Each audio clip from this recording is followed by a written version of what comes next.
Welcome back to another episode of Boomer or Bust, your home for NFL Draft Talk. I'm your host, Terry, and today I'm going to talk a little bit about my philosophy with the Combine. Right now, we are one day, I believe, away from the Combine wrapping up. It is the yearly event for draft season where the prospects get to come out and kind of show off what their measurables are, get the solidified numbers on the height, weight, arm length, hand size, all that good stuff. And then they get to go out there and perform some athletic drills. One thing I would say that the Combine definitely within the last 5 years even has become a much more popular event than it ever used to be. I mean, they always aired it on the NFL Network, but it was never kind of a big production. Just people like me that were draft heads and, maybe people that were looking for certain prospects would tune in. But I think more and more football fans now watch the Combine as they kind of make it an event. Now, the flip side to that is that as we get more social media and more access to whatever, people always tend to rely on the narratives from the media, and the media has made Combine numbers such a big deal. And to the point where some fans believe it's just fact that if you don't perform at the Combine, you're not a good player. Now, that's extreme hyperbole. Not everybody believes that, but some people do take the 40s way too seriously and other numbers too. And that also comes with the advent of analytics and sports, and some people who believe the numbers don't lie, which is ridiculous. Numbers lie all the time. That's my personal opinion, but that's what I'm here to talk about, my personal opinion, my philosophy. So for me, something that I understood very early on and really has been my philosophy straight through is that the Combine, when you look at the whole pie of the evaluation, is not the greatest slice. And for some people, it tends to be, which is, crazy to me. But, in the whole scope of it, the Combine is probably 15 to 20% chunk of the evaluation. It shouldn't be more than that. And that was always my thoughts because, of course, you just look at it in layman's terms. You are grading a player's potential to play football. So the most accurate tool that you can use is the game tape of them actually playing football. That just makes sense. Nothing can speak more volumes than that. And so that, with that being in mind, as I went through the years, it has pretty much evolved into the Combine should only do one or two things for you. The Combine is either going to solidify what you saw on tape and what your impression of a player was, or it'll make you go back to the tape and revisit your opinion. Those are the only two things that it should do. It should never completely change your opinion of a player. It should never completely change the draft stock of a player. And draft stock is a theoretical concept. There's no actual objective measuring for a draft stock. That's just that's subjective depending on who you talk to. And in your head, people are like, oh, well, up now he's a top 15 pick, or up now he's dropped back a couple rounds. Like, that stuff is not real. It's just kind of what you believe it to be. But even for your personal opinion, a Combine should never all of a sudden change the stock of a player for you. And so what that means is when we go into, if you do this work, when you go into the Combine, you would have a solid idea on everybody you're watching, or even if you're watching one person, and even if one person and you know their game and you have an idea about them, going into the Combine, you should have an idea of how they're going to perform and how they're going to test. And so when you watch the physical test and the numbers come up, they should be in the range that you expected. Now, that just confirms what you already thought. Now, if it's not in that range, then that doesn't mean, oh man, you know what? I thought that receiver was a 4.3 receiver. He's slow. I thought he was a 4.3, but he ran a 4.5. That must mean he's slow. Not the case. That just means, again, I need to go back to the tape and let me reevaluate. Okay, was he running as fast as he as I thought he was? Or, was it a certain game I watched? Did I watch enough games to see it consistently? Was it the person he was going against? Things of that nature. It can be a wide variety of reasons why the numbers don't correlate. But you got to keep in mind that there's track speed and there's game speed. And that's the number one reason why the combine should never be taken as fact, because trust me, the combine or the combine training industry is booming. There's people that make big money every year, not only getting NFL prospects ready, but there's high schoolers that do it. There's current college kids that do it. They're all over the place. I've participated in some of these, and that's just on the lower level. You talk about the guys that take the premium prospects, they make big money. So don't get it twisted. They're hiring psychologists, like a one-stop shop. You come in with a workout plan, but they got psychologists there. They got communication and speech specialists to help you interview and how to say different things and how you should come across. And they have people who've done the questioning before. So the combine is one big scripted thing for these players. It used to be you show up and you just naturally do what you can do, but now it is one big script. So believe a player can look one way on the field, work out and train, get there and put up numbers that you never expected because they trained at that specific drill. At its core, you're supposed to just plop a player down and let them do it and record what they naturally are. That's what we do a lot on the high school level. A lot of college players do it, or teams do it too. At the beginning of camp or, beginning of training in the spring, you just run these drills with no warm up or not warm up, but with no prep, because you just want to see naturally what they are. We definitely do it with incoming freshmen, so you can just see what type of athlete they naturally are. But the combine has changed that. Players get prepared for this. They work at these specific drills. They get all the tricks and everything. Now that shows the amount of dedication. That shows the ability to learn. That shows the ability to adjust your body. But at this natural core, it does not measure what type of player they are. It doesn't do it like it used to. And so with that being said, that's kind of why that philosophy has to stick. And at the same time, you got players that they don't perform well in these drills because it's not football. It's not really football. It's again, it's supposed to be athletic measurement. And so while it might not look like good numbers there on the field, you see them do some things because they're performing the actual athletic movements that are relevant to football. So that's why it's always hard when you watch these combines to sit here and say, well, he has to perform this or he has to get this number in order to be this. You can't be rigid like that. Really, all you can do is see if they're in the range you expected. And if they're not, then go back to the tape. Now, you might find out my original evaluation was wrong, but it always has to come from the tape. It can't come from the combine. Combine might raise a flag for me to go back and check, but I can never make a definitive statement because of a combine number. It has to be backed up on the tape. So, with that being said, I definitely still watch the combine, of course. And if I don't get to watch it live, I'll definitely check the numbers.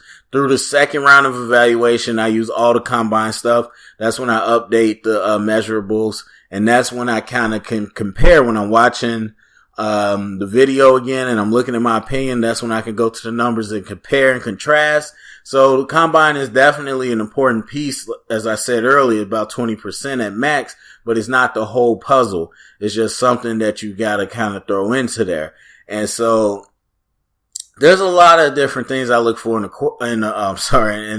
players at a combine. So I'm gonna just go through real quick by position now that I said my whole overall thoughts and kind of tell you what parts are actually valuable in each position. So starting up top with the quarterback, number one thing that is actually pretty indicative, if so, for me, I'm just trying to project what type of player this is going to be, period, in their career. I'm not caring about who goes where in the draft. But if you're somebody that's trying to do mock drafts and figure out draft stock, quarterback hand size is a huge indicator. There are teams that only will take quarterbacks with certain hand size. Now, again, part of this is the media, but part of this is true. There are teams that are analytic and they only go by numbers, but that's not everybody. And really, you need to know your own team to kind of know who's running the show and what they are and which ones they value. I think for us as the Chicago Bears, which is my team, I would say Ryan Pace and his crew are very analytical, but I don't think they are as much as Phil Emery was prior to. I think Ryan Pace was a player and he knows a lot of players and he values the eye test. So I think he probably leans 60% towards analytics, but he does like to look at players as who they are. So anyway, so quarterback hand size, that's a big thing. Then for me, it's important that you throw. I know it used to never be a question. Now there's the Sam Darnolds and whatever that's like, I'm not going to throw. And that to me is ridiculous. There's nothing to hide. They don't expect you to look perfect. They just want to see, actually how you can develop and lead with new players. That's really what it is. And they want to be able to see that you can compete, that you want to go out there and throw. So, it started to be a trend for a little bit. And then I feel like Carson Wentz was the one that really bumped that and they asked him, well, are you going to throw? You're not going to throw? Of course I'm going to throw. Why wouldn't I want to get out there with the other guys? I can't sit on the sidelines. And so now a lot of the top players and their agents like, yeah, that shows confidence and leadership. You got to do it. So now they're trying to reverse psychology. Like we're doing it just to get a leg up. When at first it was, we're not going to do it to get a leg up. But anyway, Darnold did it. And I think it shows this year. So you got all these guys, Rosen, Mayfield, Allen, people really liking this and that. And then you thought, where's Sam Darnold at? And so it's not a huge thing. It's just another small piece of nugget that you can take with you. So hand size, you want to see him throw. 40 doesn't mean much to me, to be honest, not at all. I just really want to see them go out there and compete. I want to see how they interact with the other guys. Are they natural? Are they, a natural leader or one of the guys? Or are they kind of standoffish and nervous and worried about themselves? You want to see them compete. You want to see them get some good passes out there. But you want to see how they react if they don't have such a good time. And that's really it. I mean, for the quarterbacks, the athletic things they do, that depends on scheme and whatnot. I really just want to see them get out there and see what type of player and person they are with everybody else. And then for some players, Josh Allen is a great example. That's when you get out there and you see, well, what's the difference from what I've seen? Has he improved any of the mechanics? Like Josh Allen, mechanics look a lot cleaner than they did on tape. And so those are some of the things you want to see. Have they been working on that? All right. So running backs, of course, you want to see the 40. I think, that's a good one. For a lot of the players, the splits are a little more important. And for a running back, I would say the 20-yard split is a good indicator for me as well. But you do want to see the long speed to see if they have another gear. So the 40 isn't definitely important, but it is something you definitely take into account. And then the drills, the on-field drills are actually really strong because the running backs, that's the position that is one of the positions that's just pure physical talent. There's not a lot of technique to it. And so you want to see them be able to cut on a dime and move around in these movement drills on the field. That is important because you want to see how fluid their hips are and how much agility they actually have. And you're not going to see power in the combine. That's on tape, but you can see how agile they are. And so if you got a power back, but he showed better feet and better quickness than you thought in these drills, now that adds to the puzzle. And then the last thing with running backs, vertical. Broad jump to an extent, but I like vertical more because those are lower body explosion drills, and that shows your ability to explode creating power with your lower body, explode off, whether you're running the ball or trying to run through somebody. So, the vertical is something big. If you got a guy 38 to 40 plus vertical, that shows a lot of lower body explosion. And that, is key to a running back. Receiver, 40, of course. That's the one true position that runs in a straight line 40 yards, and you want to see that top end speed. Again, taking it with a grain of salt and understanding, but you want to see the 40. That is the position out of all of them that you really can translate that 40 into. Then you want to see vertical, again, lower body explosion. Now for me, the drills aren't that big. I know a lot of people get worried about this gauntlet and all these other receiving things. Not the case. For me, I think it's more so, can the receivers take direction on these routes and break down the details that they're telling them? You know, at this third cone, I want you running past the cone before you make that 45-degree angle cut. Now, so whatever receiver you're watching, is he running past that cone? Is he pulling it short? Is his angle at 45 degrees? You know, because in college, a lot of these kids can't run routes, and their routes are kind of just in the vicinity of what the route is supposed to be. It's kind of what the route's supposed to be. And understanding that the next level, they want it crisp at certain landmarks, and they want you to do certain things. And so taking that coaching, how well can they break down and make those cuts, and how well can they listen? Even if you aren't the quickest and sharp cutter, can you listen to direction and run the routes the way they want them? Because trust me, you get in the NFL, they will not put you on the field. You can't run the concepts the way they want you to run them. And so that's an important thing. On the field, it's just more kind of a mental IQ type thing. It's not so much a physical thing. I mean, as a receiver, yes, you'll see the natural hands a little bit more in these drills because they're catching a lot of passes and their ability to adjust on pass. So you'll see some natural ball skills.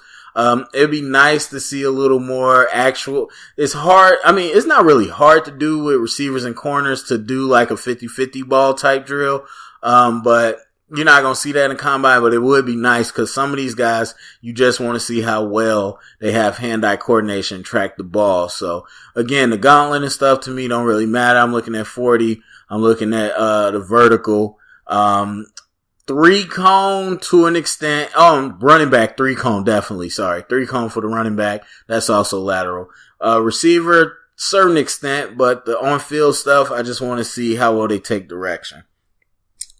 Tight ends, I mean, same thing as receivers. I don't think there's anything different, besides the, bench press. You definitely want to know what their functional strength is. Anybody that's blocking, you want to know what that functional strength can be, but it's tricky. Don't fall in love with that. It's tough. There's definitely, famous cases of people not doing well in the bench, but did well in the NFL.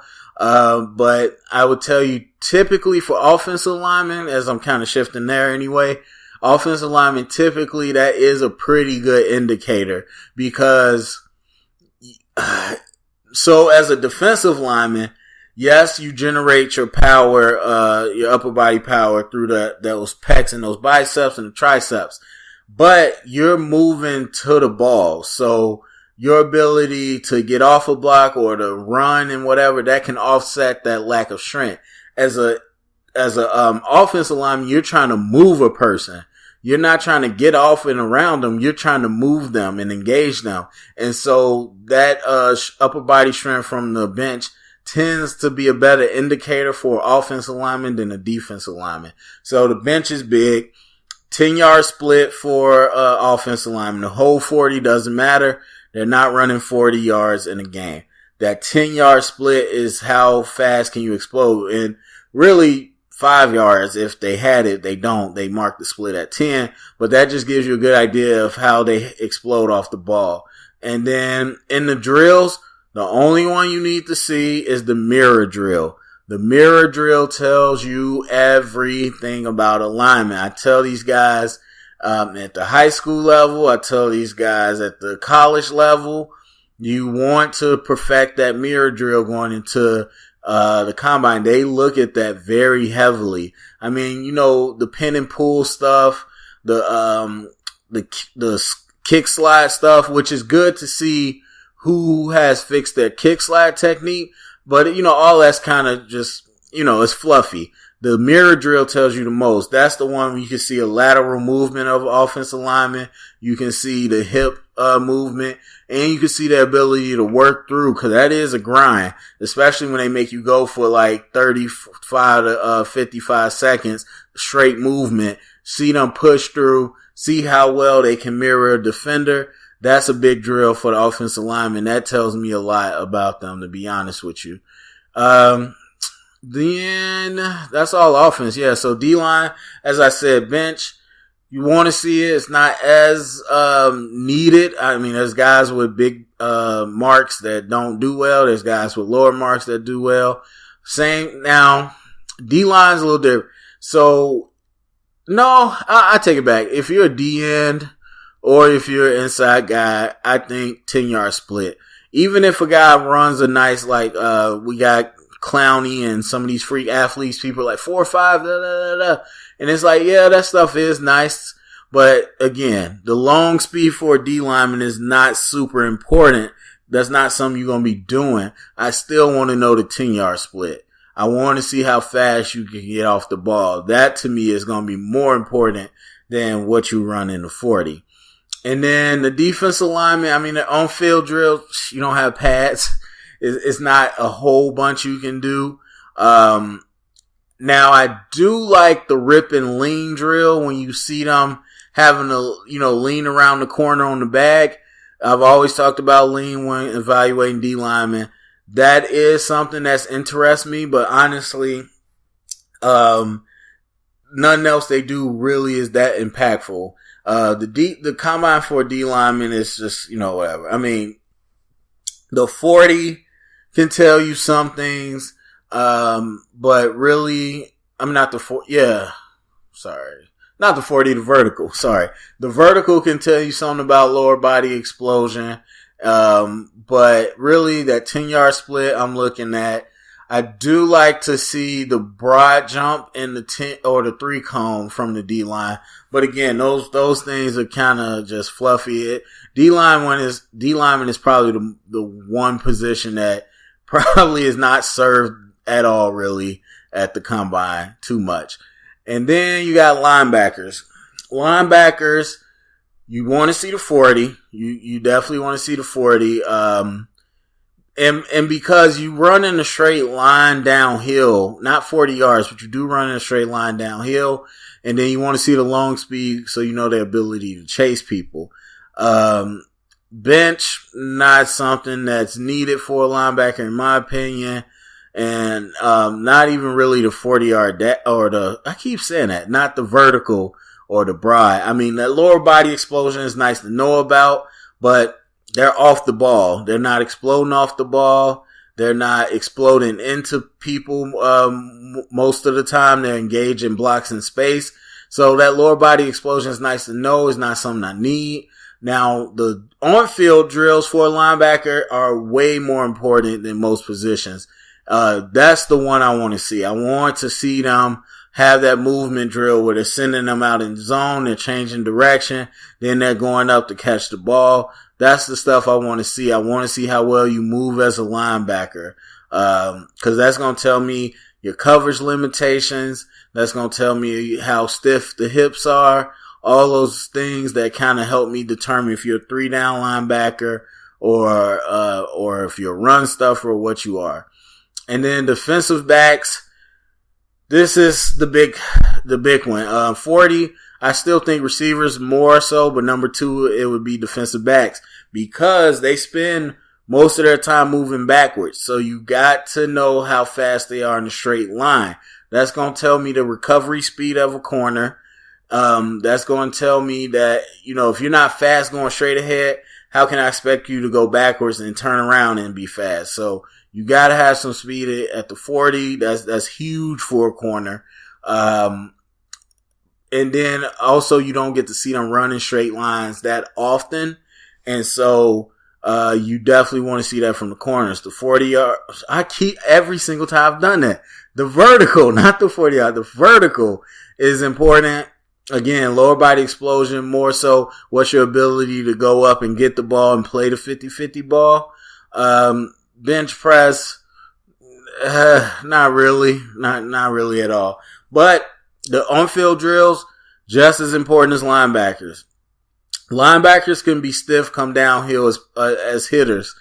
Corners can't be stiff. They just cannot be stiff, because then that makes you a safety. And even safeties, you don't want them to be too stiff either. But the on-field drills matter. The one drill where they have the defensive backs backpedal on the line. They blow the whistle. They have to flip their hips and run a straight line. That is one of the most important drills. And I know it seems simple. When I coach corners, I run that all the time, because you would be surprised at how hard it is for some people to flip their hips and run in a straight line.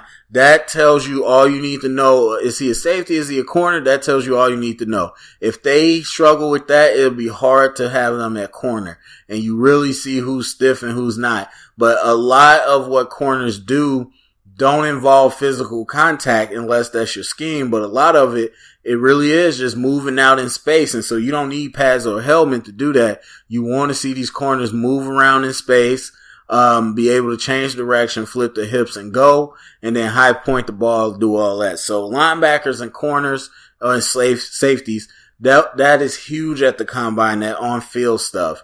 The numbers is big too for the 40, but other than that, not so much. So that's kind of what I'm looking for at each position. I think I hit all of them. I didn't miss any. But again, like overall, the combine is one of the tools to help you evaluate, but you don't want to put too much stock into it. And if somebody impresses you that you weren't suspecting, then you get to go back to the tape, because sometimes you might realize that they've just gotten better during the off season. And that's something you got to know. Now, as teams, they get to dig a little bit and they got resources, but as a fan watching, you got to know the difference. And sometimes it's tough, but what you can't do is go to combine and say, yes. You got to go back tape. Okay, I didn't really see that. Maybe it's because he came in lighter and he's at a different weight, or maybe that is the player we're going to be getting. That's just something you got to look at. So anyway, that's my thoughts on the combine and my philosophy of how I use it. Like to hear what you guys think. How do you view the combine? Do you care about the combine? How important is it to you? What do you think about this year's combine? Is there something that you were looking forward to specifically? Go to the comment section. Let me know. Thumbs up, subscribe, share it around, and thank you for listening.